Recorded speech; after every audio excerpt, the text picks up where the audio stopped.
지난주에 이어서 인자가 온 것은 이라는 제목으로 계속해서 하나님의 말씀 앞으로 함께 나아가기를 소원합니다.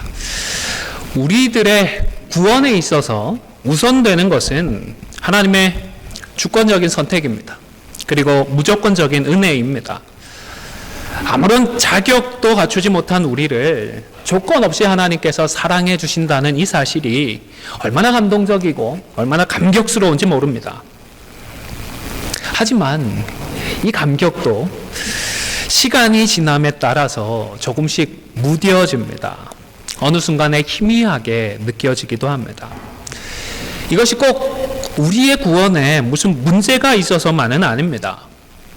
쉽게 적응을 하고 오래지 않아서 무뎌지는 우리의 본성에 기인한 것이기도 하기 때문입니다. 좋은 것들이 좀 무뎌지는 것들은 아쉬운 면이 없지 않습니다. 하지만 이 땅을 살아가면서 우리가 겪는 그 고통들을 생각을 하면 무뎌지고 잊어버리는 것은 감사의 제목이기도 합니다. 우리 어머님들 아이들 낳을 때 얼마나 힘드셨는지 생생하게 기억하시나요? 아마 그 기억이 생생하게 남아있다면 하루하루 살아가기가 쉽지 않으실 것 같습니다. 아시는 분 중에 몸의 질병으로 큰 고통을 겪으셨던 분이 계십니다. 그 병으로 병원에 입원을 했는데 진통제를 맞을 수 없는 상황이라서 그때 겪는 고통이 너무너무 힘이 들었다고 합니다. 그때는 뭐 다른 생각을 할 수 있는 여유라고는 없고 어떻게 하면 조금이라도 이 통증을 완화할 수 있을까? 어떤 자세를 취해봐야 어떻게 해야 이 고통을 조금이라도 줄일 수 있을까? 이 생각밖에는 못했다고 합니다. 그리고 만약 그때의 고통을 고스란히 기억해야 한다면 정상적으로 살아갈 수 없을 것 같다라는 말씀을 하셨습니다. 그래서 그러한 고통에 대한 기억이 희미해지는 것에 대해서 정말 감사하다라는 말씀을 하셨습니다. 누가 한 말인지는 모르겠지만 기억은 신의 선물이고 망각은 신의 축복이다라는 이 말이 정말 공감이 되었습니다. 이처럼 무뎌지고 잊어버리는 우리의 본성 때문에 중생했을 때의 그 감동이나 영적인 감동도 시간이 지나면 다소 희미해지게 되는 것입니다. 우리에게 어떤 문제가 있고 우리의 구원에 특별한 문제가 있어서만은 아니라는 것입니다. 물론 우리가 우리의 마음과 생각을 지키지 못하는 경우들도 있습니다. 이때에는 하나님과 우리 사이를 죄가 가로막아 버립니다. 이때에는 돌이켜야 하고 회개해야 하고 회복을 해야 합니다. 그러나 우리에게 문제가 없이 그저 무뎌지는 경우에는 신기루와 같은 또 다른 것들을 찾으려고 하지 말고 우리가 누릴 수 있고 경험할 수 있는 실제적인 은혜의 방법들을 찾아야 하는 것입니다. 그것이 무엇이라고요? 잃어버린 영혼에게로 나아가는 것입니다. 잃어버린 영혼을 위해 수고하고 그러한 수고와 노력을 통하여서 영혼을 추수하는 것입니다. 우리가 잃어버린 영혼을 추수하게 될 때에는 우리가 중생했을 때와 비슷한 감격과 감동을 경험할 수가 있습니다. 여러분, 주위에서 아시는 교회들, 건강하다 하는 교회들을 둘러보시기를 바랍니다. 잘 살펴보시면 이러한 교회들은 개인의 신앙의 성장을 위해서도 많은 훈련들을 열심히 합니다. 하지만 동시에 영혼 구원을 위한 복음 전파 사역에도 온 힘을 집중하는 것을 볼 수가 있습니다. 개인의 훈련들, 개인의 성장에만 치중을 하고 다른 영혼들을 섬기지 않으면, 사랑하지 않으면 뭐라고 할까요? 일종의 영적인 비만 상태라고 할까요? 계속해서 내 것만 챙기다가는 비둔해지고 비대해지기만 하는 것입니다. 물론 잃어버린 영혼을 섬겨야 하는 이유가 우리를 위한 것만은 아닙니다. 우리를 위한 부분들이 분명히 있지만 사실 이것은 2차적인 것들이라고 할 수 있습니다. 우리가 영혼을 섬겨야 하는 우선되는 이유는 예수님께서 이 땅에 오신 그 목적 때문입니다. 오늘 본문 19장 10절에 보면 예수님께서 이 땅에 오신 이유가 무엇이라고요? 잃어버린 자를 찾아서 구원하기 위함이라고 말씀을 하셨습니다. 잃어버린 자를 찾아 구원하기 위해 이 땅에 오신 예수님으로 인하여서 새 생명을 선물 받은 우리들입니다. 그렇기 때문에 예수님의 이러한 사명을 우리도 계승해야 하는 것입니다. 요한 1서 4장 10절에서 11절의 말씀을 제가 봉독해 드리겠습니다. 사랑은 여기 있으니 우리가 하나님을 사랑한 것이 아니요 하나님이 우리를 사랑하사 우리 죄를 속하기 위하여 화목제물로 그 아들을 보내셨습니다. 사랑하는 자들아, 하나님이 이같이 우리를 사랑하셨은즉 우리도 서로 사랑하는 것이 마땅하도다. 아멘. 사도 요한의 논지를 잘 이해하실 줄로 압니다. 하나님의 사랑을 경험한 자는 그 본을 받아서 서로 사랑하는 것이 어떠하다고요? 마땅하다 말씀을 합니다. 마찬가지라고 믿습니다. 잃어버린 자를 찾아 구원해 주시는 이 은혜를 이미 경험한 우리들입니다. 따라서 그 본을 받아서 잃어버린 자를 찾아 구원하는 일에 우리도 마땅히 힘을 모아야 하는 것입니다. 그런데 본문 10절의 말씀을 다시 보시면 누가는요, 예수님께서 오신 것은 이라고 하지 않고 누가 왔다라고 기록을 했죠? 인자가 왔다라고 기록을 했습니다. 예수님께서 자신을 표현하시면서 특별하게 인자라는 이 칭호를 사용하셨는데 누가는 이 칭호를 그대로 기록을 해두고 있는 것입니다. 신약 성경에 보면 예수님을 표현하는 여러 가지 단어들이 있습니다. 어떤 것이 있죠? 그리스도, 메시아, 주, 선생, 하나님의 아들, 여러 표현들이 있는데 이런 표현들은 대부분 다른 사람들이 예수님을 부를 때에 사용했던 그런 칭호입니다. 하지만 인자라는 이 단어만큼은 예수님께서 직접 자신을 향하여서 사용하셨습니다. 인자라는 말의 뜻은 뭐죠? 잘 아시는 대로 사람의 아들이다. 사람 인자의 아들 자자를 써서 한자로 번역을 했는데요. 김세윤 교수님 같은 분은 이 단어를 좀 더 정확하게 이해할 필요가 있다라고 말씀을 하셨습니다. 예수님께서 자신을 인자라고 말씀하시는 대목은 관사를 꼭 붙여야 한다는 것입니다. 그냥 사람의 아들이 아니라 그 사람의 아들, 그냥 인자가 아니라 그 인자다, 이렇게 설명을 하시는 것입니다. 구약 성경에도 보면 히브리어로 사람의 아들이라는 표현이 많이 나타납니다. 에스겔서에서도 사용이 되었는데 이때에는 보통의 한 사람을 표현하는 단어로서 사용이 되었습니다. 성경뿐만 아니라 고대의 유대인들의 그 책들을 살펴보더라도 사람의 아들이라는 표현이 많이 나오는데 이 경우에는 특별한 의미가 있는 것이 아니라 그냥 한 사람, 보통의 한 사람을 뜻하는 그런 표현이었습니다. 여러분, 영어로 piece of cake이라고 그러면 무슨 뜻이죠? 100점입니다. 이 쉽다라는 뜻이잖아요. 드물게는 말 그대로 한 조각의 케이크이다 사용을 하지만 대부분의 경우는 수거로서 쉽다라는 뜻으로 사용을 하는 것처럼 유대인들이 사람의 아들, 인자 이렇게 표현을 하면 그냥 보통의 평범한 한 사람을 표현하는 단어로 사용을 했던 것입니다. 그리고 다니엘서에도 인자라는 표현이 나오는데 여기서는 조금 다릅니다. 그냥 인자가 아니라 인자 같은 이, 인자 비슷한 사람, 사람 비슷한 사람이라는 그런 표현이 사용되었습니다. 다니엘이 환상 중에서 어떤 신적인 존재를 보게 되는데 그분이 신적인 존재이면서도 사람과 참 비슷하게 생겼다라는 그런 의미였습니다. 그래서 여기서도 인자는 보통의 사람을 표현하는 단어였습니다. 그런데 예수님은 스스로를 인자라고 사용을 하셨는데 그 경우에 항상 관사를 붙여서 그 사람의 아들, 그 인자라고 사용을 하셨다는 것입니다. 이렇게 말씀을 하신 이유는 다니엘서에 인자 같은 이 단어를 염두에 두셨기 때문입니다. 다니엘의 환상 가운데 묘사된 그 신적인 존재가 바로 예수님 자신이기 때문이고 그래서 잃어버린 자를 사랑하셔서 찾아 구원하시고 하나님의 진정한 백성을 창조하는 분이 예수님 자신임을 그 인자라고 하는 이 단어로서 말씀을 하셨던 것입니다.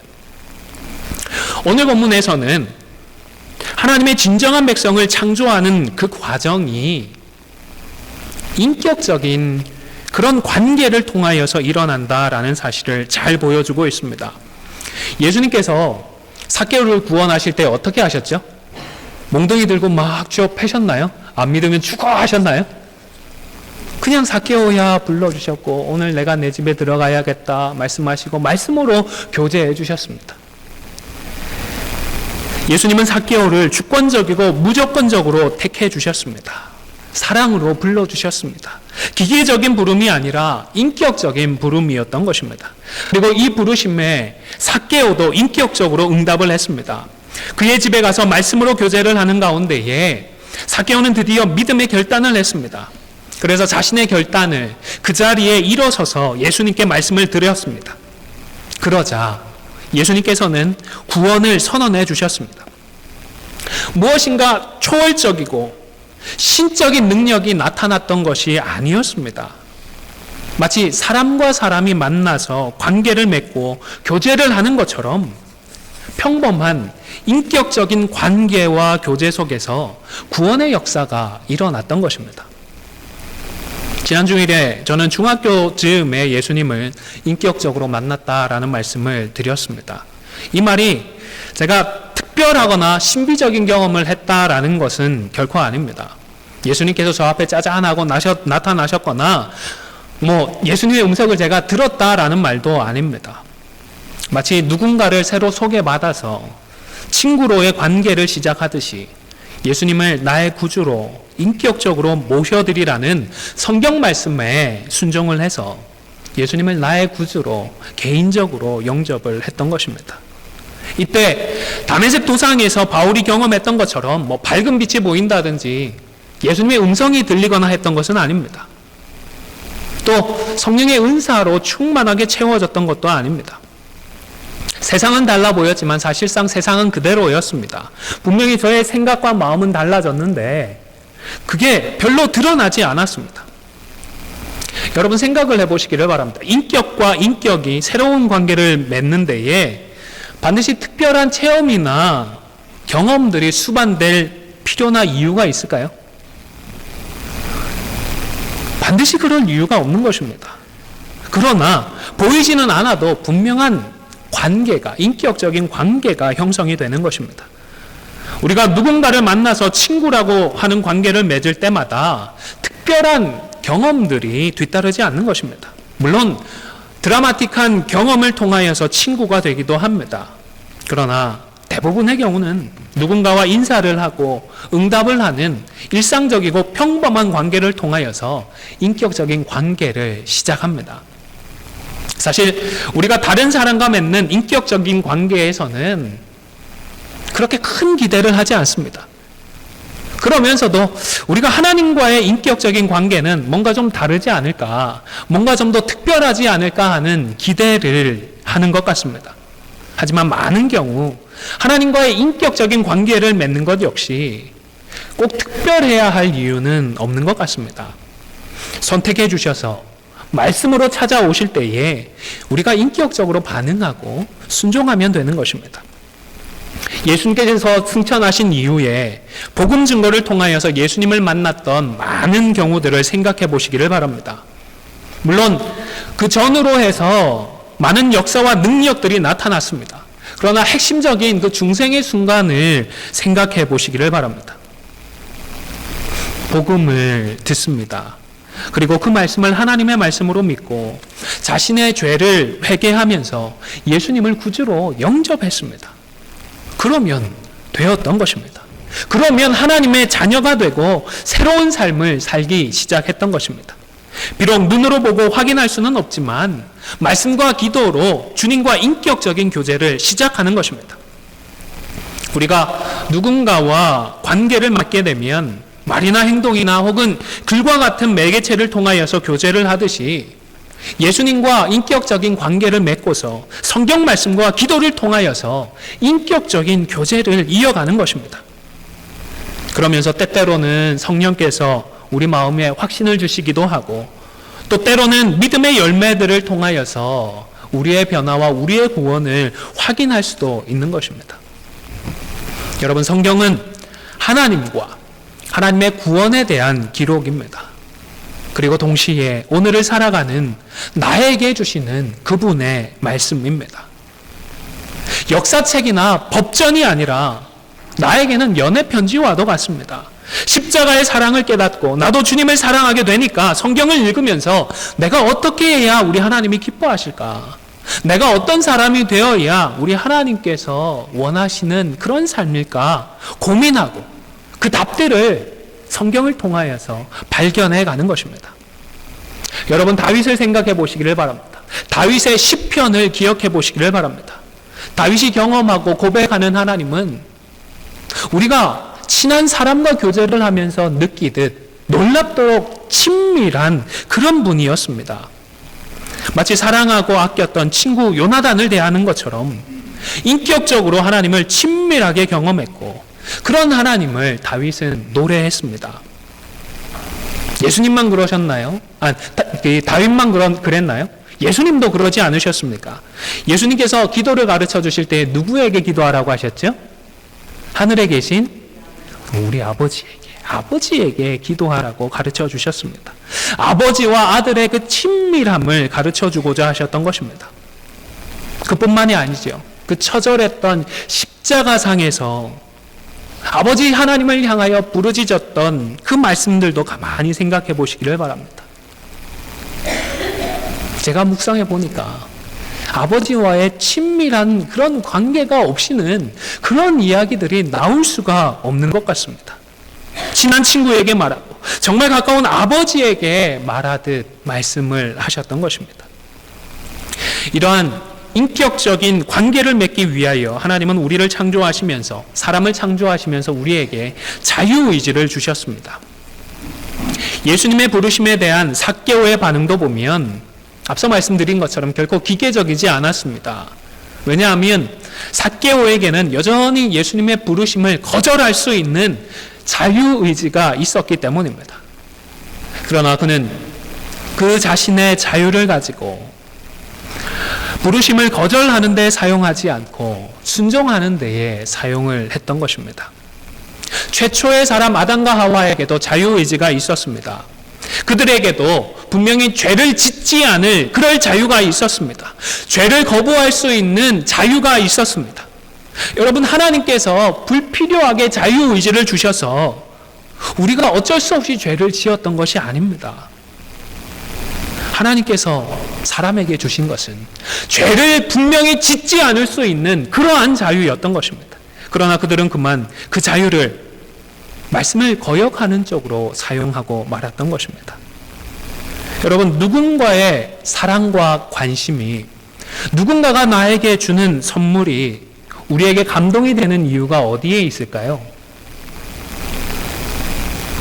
누군가가 줄 수밖에 없고 사랑할 수밖에 없어서 주는 것이라면 그것이 감동이 되겠습니까? 마땅히 해야 되는 거라서 기계적으로 주는 것인데 우리에게 무슨 의미가 있겠습니까? 그러나 안 줄 수 있음에도 불구하고, 사랑해주지 않을 수 있음에도 불구하고 그 자유를 사용해서 나를 생각해주고 나를 사랑해준다는 것이 우리에게 감동이 되는 것입니다. 아담과 하와는 달리 이번에 삭개오는 자신에게 주어진 자유를 사용해서 예수님의 말씀에 순종을 했습니다. 더 나아가서 예수님을 영접했습니다. 예수님과 인격적인 관계를 맺고 인격적으로 반응을 했습니다. 참된 회개의 모습을 보였습니다. 소유의 절반은 가난한 자들에게 나누어 주고 빼앗은 것은 4배나 보상을 하겠다라는 것입니다. 아마도 말로만 그치지는 않았을 것입니다. 자, 그러면 여러분, 삭개오는 구원을 받았을까요? 못 받았을까요? 지금 삭개오에게 뭔가 변화된 게 구체적으로 있나요? 말밖에는 없잖아요. 저 이렇게 할게요. 말밖에 한 게 없는데 구원 받았을까요? 못 받았을까요? 맞습니다. 구원을 받았습니다. 왜죠? 9절에 보면 예수님께서 오늘 구원이 이 집에 이르렀다 말씀을 해주셨기 때문입니다. 여러분, 구원의 확신은 우리의 감정적인 확신이 아닙니다. 다시 말하면 나의 구원에 대해서 내가 의심하지 않고 내가 구원받았다라는 강한 신념을 가지는 것이 구원의 확신이 아닙니다. 그래서일 것 같습니다. 미국의 한 신학자는요, 우리의 구원은 우리 믿음의 강도에 좌우되지 않는다라고 분명히 고백을 했습니다.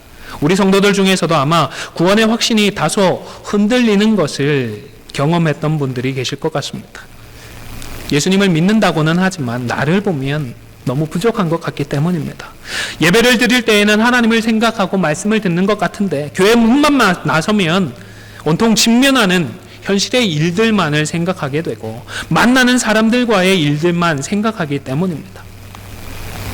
하나님을 생각하지 않고 살아가는 나의 삶을 바라보게 되면 내가 구원을 받은 사람이 맞는지 확신하기가 쉽지 않은 것입니다. 물론 종교개혁가 존 칼빈과 같은 경우는 구원의 확신의 가능성 이 정도가 아니라 믿음의 본질이라고 구원의 확신을 강조했습니다. 굉장히 강조했습니다. 그러나 그러면서도 동시에 의심이 전혀 없는 그런 확신이나 걱정이 없는 믿음에 대해서는 부정적이었습니다. 화면을 보시면서 칼빈의 글을 함께 읽겠습니다. 시작. 신자란 자신의 불신과 함께 끝없이 갈등하는 자. 이 말은 뭐죠? 구원의 확신과 관련해서 내가 구원을 받은 자인지 아닌지 진지하게 고민하고 갈등하는 바로 그 사람은 결국은 신자이다라는 고백인 것입니다. 신앙의 이러한 고민을 한다는 그 자체로 충분히 의미가 있는 것입니다. 그리고 이런 의심과 싸워서 우리가 더욱더 굳건한 믿음의 확신의 자리로 나아가야 하는 것입니다. 사랑하는 성도 여러분, 우리의 구원은 우리가 느끼고 우리가 경험하는 것에 좌우되는 것이 아닙니다. 우리 예수님, 그리고 예수님의 십자가라고 하는 객관적인 사실에 좌우됩니다. 그리고 구원의 확신은 우리의 감성이 아니라, 우리의 감정이 아니라 구원에 대한 하나님의 약속의 말씀에 근거합니다. 우리에게 있는 그 어떤 것에 근거하는 것이 아니라 철저하게 하나님의 말씀을 믿고 확신하는 것입니다. 한 책에 보니까 어떤 목사님이 미국에서 겪은 일이 소개되어 있었습니다. 미국에 계시는 동안 어떤 성도의 집에서 신세를 지게 되었는데 한 번은 어떤 파티에 그 부부와 함께 참석을 하게 되었다고 합니다.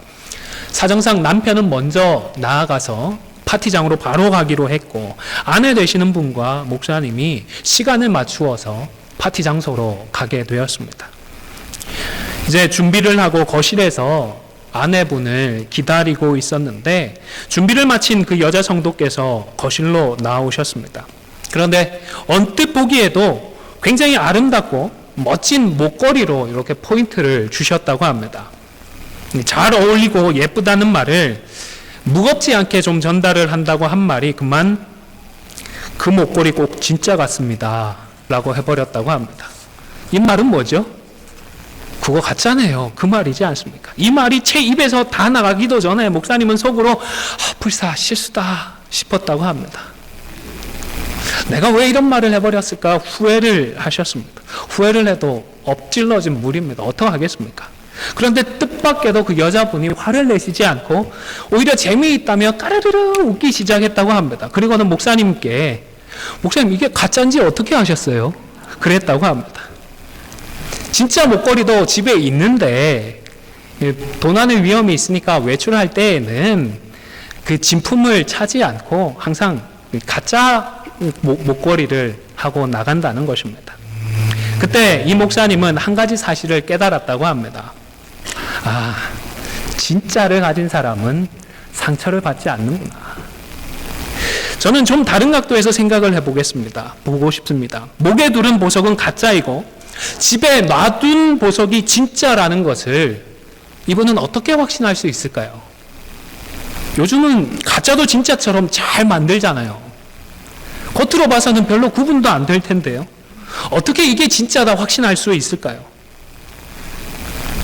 내 느낌상 이게 아무리 진짜라고 얘기해봤자 가짜는 가짜일 뿐입니다. 아무리 강한 확신에 차서 이야기를 하더라도 가짜가 진짜일 수는 없습니다. 진짜는요, 전문가가 분명한 기준과 근거를 가지고서 진짜라고 판단해 줄 때에 진짜이지 않겠습니까? 전문가가 검증을 하고서 진품 보증서라도 써줄 때에 그것을 근거로 해서 진짜라고 확신할 수 있지 않겠습니까? 삭개오는 민족을 배신한 사람이고 민족의 고혈을 빨아먹는 악한 사람이었습니다. 지금 그가 한 것이라고는 예수님을 영접했고 그리고 앞으로 어떻게 하겠습니다라는 한마디 말밖에 없었습니다. 이런 사람이 구원을 받았다는 것 어떻게 확신할 수 있고 어떻게 믿을 수 있겠습니까? 삭개오의 느낌이나 그의 개인적인 확신에 근거할 수 없습니다. 그 어떤 근거도 삭개오에게서는 찾을 수가 없습니다. 그러나 그는 구원을 받았습니다. 왜냐하면 오늘 구원이 이 집에 이르렀다라고 하는 예수님의 말씀이 있기 때문입니다. 사랑하는 성도 여러분, 구원의 확신은 하나님의 말씀에 대한 확신입니다. 예수를 믿는 자에게는 구원을 주신다라는 하나님의 그 약속의 말씀 때문에 우리는 우리의 구원을 확신할 수가 있는 것입니다. 이제 말씀을 마무리하고자 합니다. 예수님은 그 인자로서 잃어버린 자를 찾아 하나님의 백성으로 삼고자 하셨습니다. 그래서 인격적으로 부르시고 교제하시며 구원해 주셨습니다. 말씀을 듣고 예수님을 믿는 자는 구원을 받은 자임을 보증해 주시는 것입니다. 사랑하는 성도 여러분, 나 자신의 부족함이나 교회의 연약함 때문에 흔들리지 않고 말씀과 기도로서 지속적으로 주님과 교제하는 가운데에 지금보다 더 조금이라도 더 굳건한 믿음의 확신의 자리로, 구원의 확신의 자리로 나아갈 수 있는 우리 모두가 다 되시기를 주님의 이름으로 간절히 축원을 드립니다.